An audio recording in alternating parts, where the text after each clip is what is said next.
Racismo existe, não importa se é clube de futebol, lamentavelmente, né? Existe o preconceito, porque o preconceito ele é da sociedade. Mas as pessoas já têm, como é que eu vou dizer, já têm receio de manifestar. A história dos clubes seria diferente sem os negros, sabe? E diferente para muito pior. Isso eu posso garantir porque é só você pegar qualquer grande título para o time que você torce, ou enfim, para que você vá pesquisar, você vai perceber isso, né?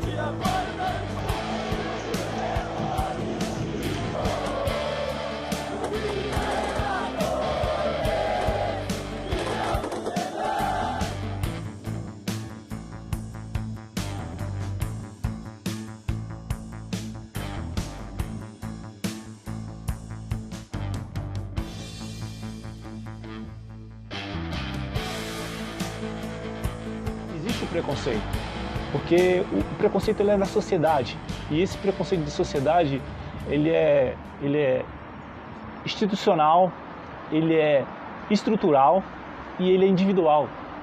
A primeira parte do contexto que a gente tem que analisar é que nas primeiras 3 décadas do século XX existiam pouquíssimos negros em Curitiba, sendo que praticamente todos eles descendentes de escravos, assim com pouquíssimas condições financeiras. Muitas pessoas se achavam superiores às outras por não serem brasileiras, por serem descendentes de italiano, de alemão, de polonês, de português. Então, essas pessoas se intitulavam de superiores aos brasileiros. E quem eram os brasileiros? Os brasileiros eram, na sua maioria, os brancos, pobres e os negros. Porque o futebol brasileiro chega no Brasil extremamente racista e elitista. Até porque a época era uma época 6 anos após a libertação do povo negro. Então, o Brasil era um país racista naquele momento. Mas a gente sabe que a cultura do Brasil, a sociedade brasileira é racista, né? E no Curitiba, inevitavelmente, você vai ter alguns tipos de preconceito, talvez um pouco velado. Mas eu encontrei muito assim nos clubes, em todos os clubes que eu passei, no futebol, embora seja um ambiente onde a maioria são negros e talvez os negros tenham um destaque tão grande no futebol, existe o preconceito. Quando a gente fala de racismo no futebol, nós não estamos inventando a roda. Da mesma maneira que ele está na sociedade, ele vai estar dentro do futebol. Mesmo que jogadores negros estejam atuando, mesmo que nós tenhamos ídolos negros nos clubes de futebol, mesmo que o maior jogador de futebol do Brasil seja negro, isso não fez com que o racismo com as pessoas negras no futebol fosse diferente do que é na sociedade brasileira. Dentro do futebol, talvez uma das coisas que me marcaram foi quando eu estava jogando ainda, e um jogo em Recife, contra o Náutico, Curitiba e Náutico, eu e o Messias, um outro negrão também, pegava na bola e o torcedor imitava macaco, sabe? Eu fiquei me incomodado com aquilo, mas eu sempre fui criado de uma forma diferente. Aquilo não me incomodava, mas incomodava muito meus parceiros. Há algumas coisas que há poucos anos, ou alguns anos atrás, para trás, não eram consideradas manifestações racistas e que hoje não se aceita mais. Então, isso ainda, por vezes, acontece entre os jogadores até do mesmo time. Uma ou outra brincadeira com relação à cor de pele, essa coisa toda, que alguns interpretam como os jogadores, no caso negros, interpretavam antigamente, levavam na brincadeira, outros já não aceitam mais. Se a gente for falar de casos de racismo, esses insultos e xingamentos, a maioria deles tem a palavra macaco. Mas a gente também percebe a questão do xingamento com a palavra negro e aí um adjetivo, né? Negro sujo, negro imundo, negro bandido. Negro fedido, de macaco, via tudo isso. Em estádios do interior, até aqui na capital. E na época a gente, erradamente, achava que era coisa de arquibancada. No Brasil nós temos muitos jogadores da raça negra, eu acho que até há um equilíbrio, talvez até tenha mais. Estou falando em relação a jogadores e a próprios profissionais. Não pode dizer que não há, mas o que a gente, manifestação pública que a gente vê é de torcedores. Torcedores, entre aspas. Infelizmente ainda existe o racismo no mundo, né? E dentro do esporte ali, do futebol não seria diferente. Nos dias de hoje, infelizmente, a gente ainda vê, né, cenas onde torcedores ofendem jogadores, né, por conta da sua cor de pele ou de sua origem, né? No estádio, a pessoa se sente protegida pela, digamos assim, acha que ninguém vai reconhecê-lo. Você está ali, está no meio do tumulto, no meio da galera, é só mais uma voz, ele acha que ninguém vai conseguir pinçar ele ali do meio. E muitas vezes, quando as pessoas estão em massa, elas sentem essa falsa sensação de impunidade, de anonimato, que facilita com que ela cometa o ato, né? E muito provavelmente, se elas estivessem sozinhas, elas não cometeriam tais atos, né?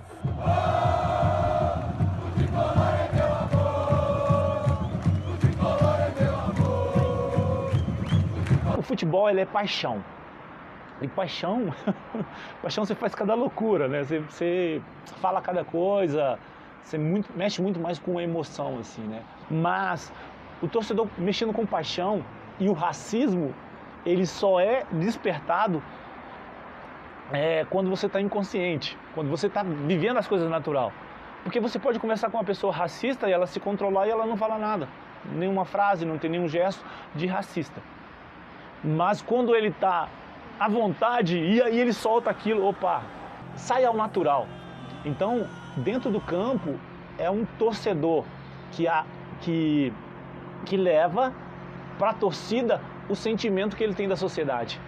É como se fosse uma cultura já, essa questão relacionada ao racismo. Então, o racismo está dentro de cada um.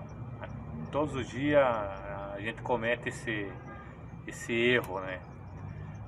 Pela falta de instrução, acredito que nas escolas, nas faculdades, dentro do trabalho, né? Então, é uma coisa que está no dia a dia de cada um. Mesmo a televisão e todo mundo pregando contra esse preconceito, no futebol, que é um esporte mundialmente praticado, ainda acontece esse tipo de discriminação, né? Então o pessoal, ele se aproveita, né, de estar em um ambiente ali onde a adrenalina tá à flor da pele, e ele se acaba deixando, né, essa parte desse preconceito prevalecer sobre um esporte aí que todos praticam e amam no mundo. Aquelas pessoas que vão no intuito de fazer vandalismo, de cometer violência, ofender os outros, não podem ser chamados de torcedores. O nosso intuito, o papel da torcida sempre foi fazer festa e incentivar o time. E durante o tempo, assim, o pessoal começou a pensar diferente. Achou que torcida é um grupo mais de fiscalização e né, para cuidar do estádio, e não é isso, né? Nossa função é ir para a arquibancada e fazer festa.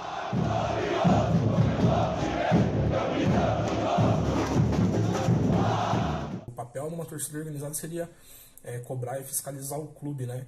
Porque o Paraná Clube é a verdadeira razão da nossa existência, né? Então, sem ele, não teria por que existir uma torcida organizada, né?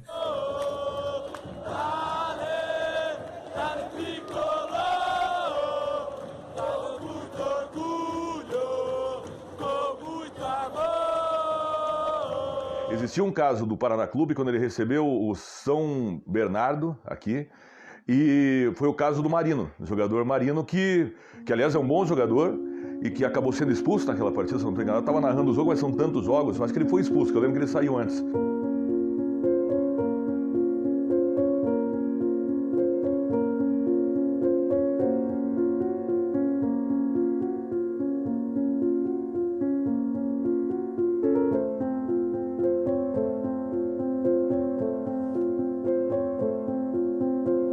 E o Marino, logo depois que foi expulso, quando saiu, escutou muitas injúrias raciais.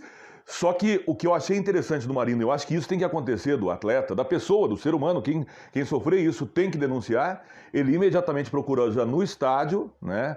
e autoridade policial, e já que no estádio ele teve uma resposta que não era ideal, ele foi até uma delegacia de polícia e prestou queixa. Eu acho que tem que ser assim, acredito que tem que ser dessa forma. Por mais que ocorreu esse episódio dentro da Vila Capanema, acredito que não pode se afirmar que essa pessoa que cometeu o ato, ela realmente, de fato, é um torcedor do Paraná Clube, né? Até por conta das imagens que foram vinculadas pelo clube posteriormente, depois da denúncia ali, né? A pessoa adentrou na Vila Capanema, não portava nenhuma vestimenta, né, com os símbolos do Paraná Clube. A pessoa entrou com um ingresso que era de cortesia, né? Então não era um ingresso que ela foi lá na bilheteria e comprou. Então essa pessoa, ela poderia ter ganho essa cortesia de alguém e foi assistir o jogo e cometeu o ato, né? Infelizmente. Nos casos assim dos clubes, por exemplo, a gente tem no nosso quintal, vamos dizer assim, no nosso futebol paranaense, as situações que nós tivemos, se a gente lembrar, foram sempre relacionadas à torcida. Por exemplo, no caso do Atletiba, que faz menos tempo, 2 ou 3 anos, em que o Nicão foi muito agredido nas redes sociais, que o Nicão teve que proteger a ele, a família, exatamente pelo ódio de alguns torcedores em razão do que ele faz em campo como jogador de futebol. Agora, por que com o Nicão e não com outro jogador que não seja negro, que não seja preto, né? Por que essa discriminação toda? Isso realmente é a demonstração que nós temos aqui no país, infelizmente, um preconceito racial ainda muito forte, ainda muito grande.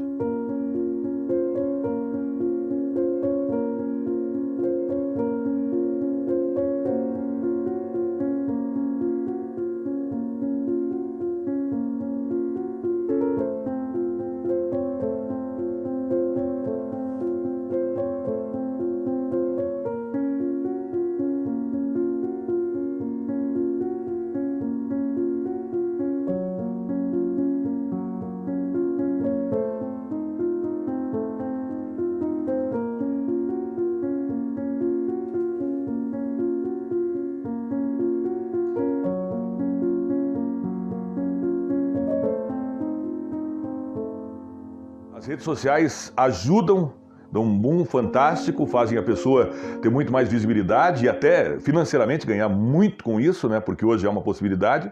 Mas, por outro lado, ela também acaba sendo muito agressiva, né? Muito cruel.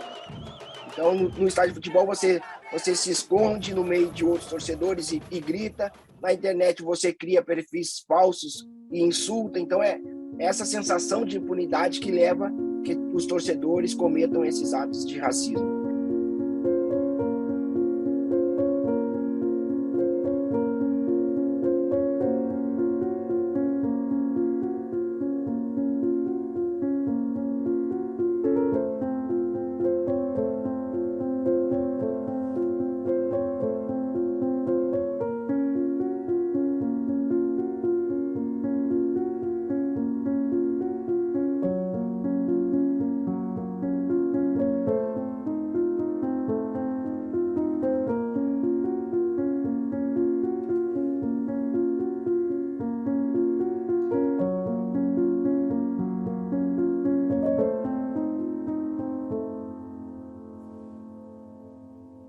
Só que mudou isso. Só que mudou. As pessoas hoje em dia já pensam muitas vezes antes. Nessa época ainda era de a internet é a terra de ninguém. Não é, tem lei. Então a pessoa já pensa bastante. Tanto que quantos casos aí que o cara acha que vai passar despercebido, que é brincadeirinha, que vai ficar só entre os amigos dele e que acaba tendo consequência. Em campo do jogador de futebol é mais difícil. Aconteceram mais vezes que a gente percebeu, e já foi denunciado por alguns jogadores, inclusive isso, de atletas dificilmente dentro do Brasil, de atletas brasileiros. Mas acontece por muitas vezes na Libertadores da América, um time brasileiro vai enfrentar um time argentino, um time vai enfrentar uma equipe europeia, às vezes acontece isso, a gente percebe.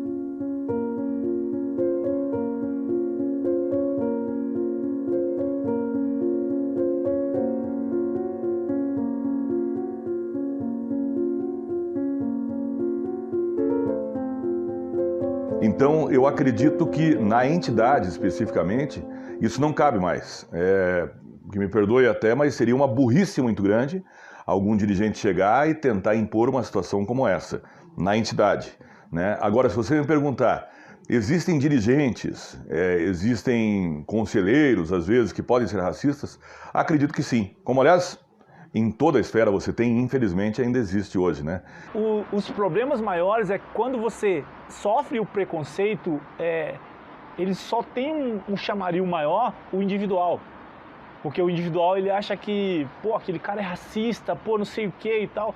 Mas as instituições têm, igreja, a escola, faculdade, tudo tem um preconceito, e aí é um geral mais. Porque para o evento acontecer, e a grande maioria das suas instituições, dos seus jogadores são negros, a parte administrativa, na comissão técnica, você vê poucos. Como os treinadores, você vê muito pouco. Ou seja, pessoas que fazem o espetáculo acontecer, na sua grande maioria, os negros, quando tem uma situação de poder ou de mandar, eles são poucos esquecidos, ou não tem poucas oportunidades. Não é só treinador, não. Goleiro também. Antigamente, os goleiros, era muito difícil um negro ser goleiro. Aqui em Curitiba, graças a Deus, o Jairo fez um trabalho espetacular como goleiro no Curitiba e se notabilizou como um dos maiores goleiros da história do Coxo, o saudoso Jairo. O Flávio foi campeão brasileiro com o Atlético Paranaense, é bom lembrar disso, né? Um goleiro também negro. E os treinadores, eu conheci vários treinadores negros, mas não são muitos, não. Antigamente era mais difícil. Então, o que está sendo feito hoje, ele não está tendo uma boa solução, ele não é uma boa solução. A gente precisa pensar em outras alternativas, mas punições são necessárias. A gente percebe que poucos casos que a gente identifica são julgados. Ninguém nunca, se você não se lembra assim, de pessoa que foi punida na hora, ou o time ser punido por esses caras, dão uma multa, que é uma multa irrisória. O que é 50 mil reais para um clube? Se você vai gritar macaco na arquibancada, você vai ser preso. Um mundo sem racismo, acho que não é para a gente ver, infelizmente. Mas um mundo com pouquíssimas manifestações, onde as pouquíssimas manifestações sejam punidas, eu acho perfeitamente possível. Existem pessoas que lucram com o racismo. Porque a partir do momento que você tem uma desigualdade racial, você tem um número de pessoas negras fora das universidades, você tem um número de pessoas negras vivendo na condição precária de fome, você acaba se beneficiando com isso. Então, a gente precisa entender que enquanto a gente não for, de fato, uma nação que pense em educação para todos, uma nação que pense em melhores condições de trabalho para todos, o racismo vai estar muito presente. Quando a gente fala em preconceito racial, ele vai muito além. Ele atrapalha uma pessoa de acessar um lugar. Ela atrapalha uma pessoa, ele inibe ou talvez até proíba uma pessoa de realizar o seu sonho. Eu acho que o preconceito racial já deveria ter acabado no mundo. Eu sonho que isso aconteça. Pode ser uma utopia. Eu sonho.